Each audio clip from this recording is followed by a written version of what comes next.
मैं इंडिया में रहता हूँ और पैसा इन्वेस्ट करना चाहता हूँ। मैं पुणे में भी कर सकता हूँ, मुंबई में भी कर सकता हूँ, दिल्ली में भी कर सकता हूँ, तो फिर मैं दुबई में क्यों इन्वेस्ट करें?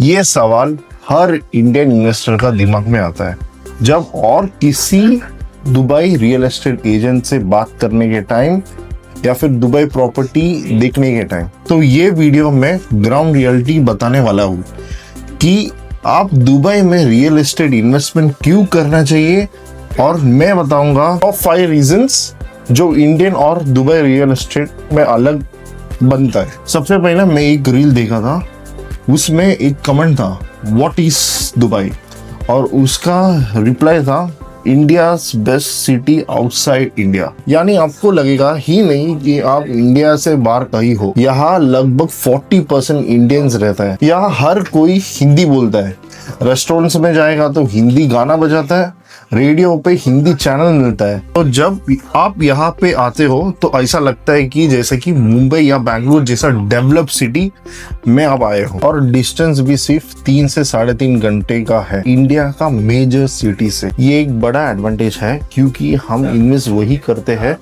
जहां हम इजीली जा सकते हैं और हम जैसे लोग यही रहते हैं। ये एक बड़ा एडवांटेज है क्योंकि हम इन्वेस्ट वही करते हैं जहां हम इजीली जा सकते हैं, जहां हमारे जैसा लोग रहते हैं और जहां हमें कंफर्ट फील हो।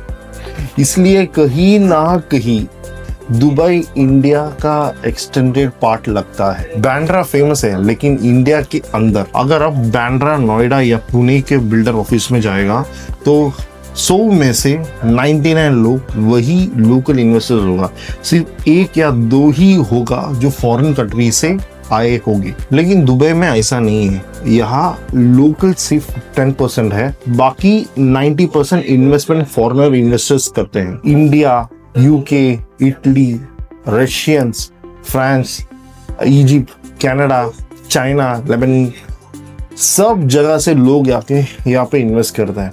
यही दुबई एक ग्लोबल सिटी है। जिस लेवल पे आज सिंगापुर, लंदन और हांगकांग है, उसी लेवल पे दुबई भी जा रहा है।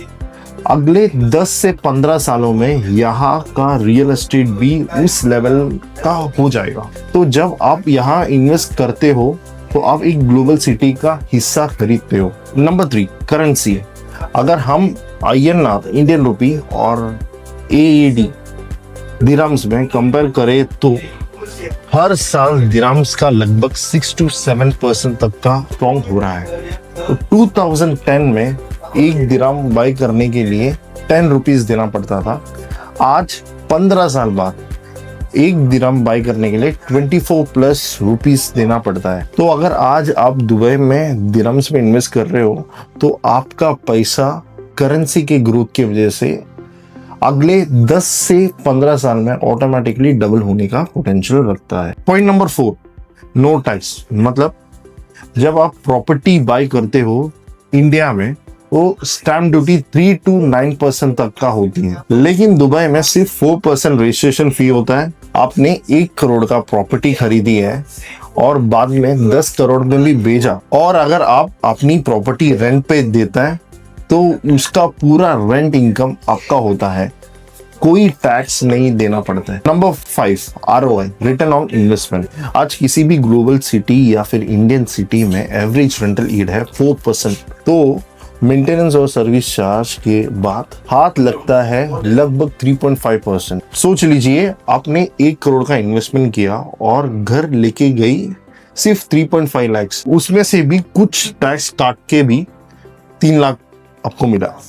लेकिन दुबई में अगर एक अच्छा प्रॉपर्टी में लेते हो तो मिनिमम रेंट 8 to 9% तक मिलता है। सर्विस चार्ज के बाद भी आपका पास 7.5 नेट बचता है।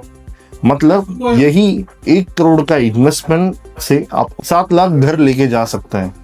इंडिया में सिर्फ 3 लाख मिलता है। मतलब वही 1 करोड़ का इन्वेस्टमेंट से 7 लाख घर पे लेके जा सकते हैं। इंडिया में सिर्फ 3 लाख लेके जा सकते हैं।